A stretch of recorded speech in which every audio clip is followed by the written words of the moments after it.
왜 하나님은 남자와 여자를 동시에 만들지 않으셨는지.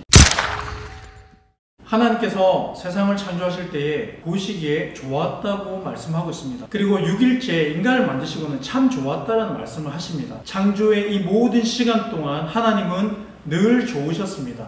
그런데 오늘 처음으로 좋지 않다라는 말씀을 하시는데, 창세기 2장 18절에서 여호와 하나님이 이르시되 사람이 혼자 사는 것이 좋지 아니하니라는 말씀을 합니다. 여러분, 우리가 이 말씀을 잘못 이해하고 해석하게 되면 혼자 사는 것은 좋지 않는 거구나 라고 우리가 생각할 수 있습니다. 그렇지 않습니다. 아직 하나님의 계획이 남아있다는 것을 보여주고 있는데, 18절 후반부에 이렇게 말씀을 하고 있습니다. 내가 그를 위하여 돕는 배필을 지으리라. 남자를 만드신 후에 그 다음 계획을 알려주십니다. 여기서 흥미로운 것은 뭐냐면, 하나님께서 돕는 배필을 곧바로 만들지 않으십니다.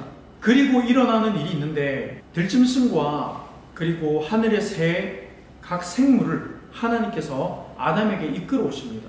그리고 아담이 어떻게 이름을 짓는가 지켜보셨다라고 말씀을 하고 있습니다. 그럼 궁금하지 않습니까? 다른 피조물들과 다르게 왜 하나님은 남자와 여자를 동시에 만들지 않으셨는지, 그리고 여자를 만들기 전 그 시간 동안 그 간격을 왜 그 시간을 두셨는지. 그 시간 동안 아담이 한 일은 이름 짓는 일이었습니다.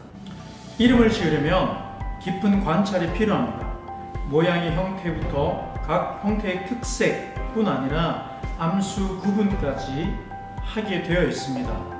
여러 가지 굉장히 세밀하게 관찰을 해야 됩니다.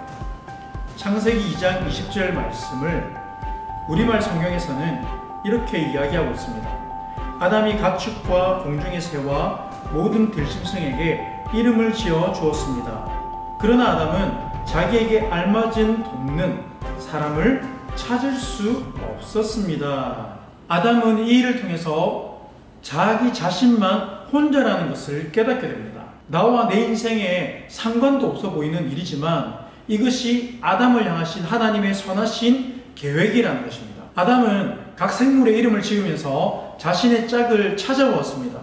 그런데 아무리 찾아도 찾을 수가 없었다고 성경은 기록하고 있습니다. 남자는 자신의 필요를 깨달았지만 스스로 채우지 못하며 다른 모든 생명체는 짝이 있는데 자신만 혼자인 것을 보고 그 속에서 결핍을 느끼게 됩니다. 하나님은 뻔히 보이는 길로 우리를 인도해 가지 않으십니다. 우리가 이스라엘의 여정을 보면 잘 알 수가 있습니다. 하나하나 사건을 통해 지금은 이해할 수 없지만 내게 주신 일과 삶의 자리와 시간을 통해서 하나님의 선하신 의도와 뜻을 발견하고 찾아가게 하십니다. 결핍을 통해서 발견되는 기쁨이 있습니다. 순종하고 삶을 살아가는 가운데 그 일에 합당한 은혜가 기쁨 가운데 허락되는 것을 믿습니다. 인생에서 내가 채울 수 없는 결핍이 발견되어질 때 나와 상관없어 보이는 일처럼 보일지라도 허락하신 삶을 믿음으로 살아내는 것입니다. 하나님의 계획이 있음을 믿는 오늘을 사는 것입니다. 우리 안에 있는 필요와 채워야 할 결핍은 하나님이 채우십니다. 내가 계획을 알지 못한다 할지라도 하나님께 모든 일의 순서와 계획이 있음을 믿는 것입니다. 우리는 이러한 시간을 통해서 생각하게 됩니다. 남자와 여자를 만드는 그 사이의 시간을 통해서 우리는 하나님의 계획을 알게 되고 그의 일하심을 보게 되며 나보다 나를 더 잘 아시는 하나님의 사랑을 알아가게 되는 것입니다. 자신의 결핍이 발견되어질 때 그 시간이 힘들 수 있습니다. 하지만 고난의 시간을 통해 얻어지는 기쁨도 있습니다. 하나님을 알게 하시고 우리에게 결코 기쁨을 허락하시는 선하신 의도를 알아가게 되는 것입니다. 저와 여러분들 우리 인생 가운데 하나님의 계획이 분명히 있습니다.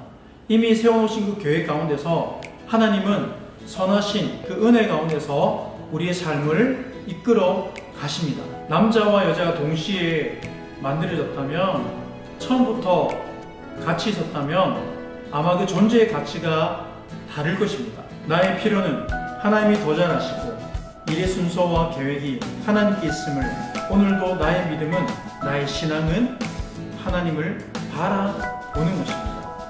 결핍의 시간을 통해서 인생의 가치가 극대화될 수 있습니다.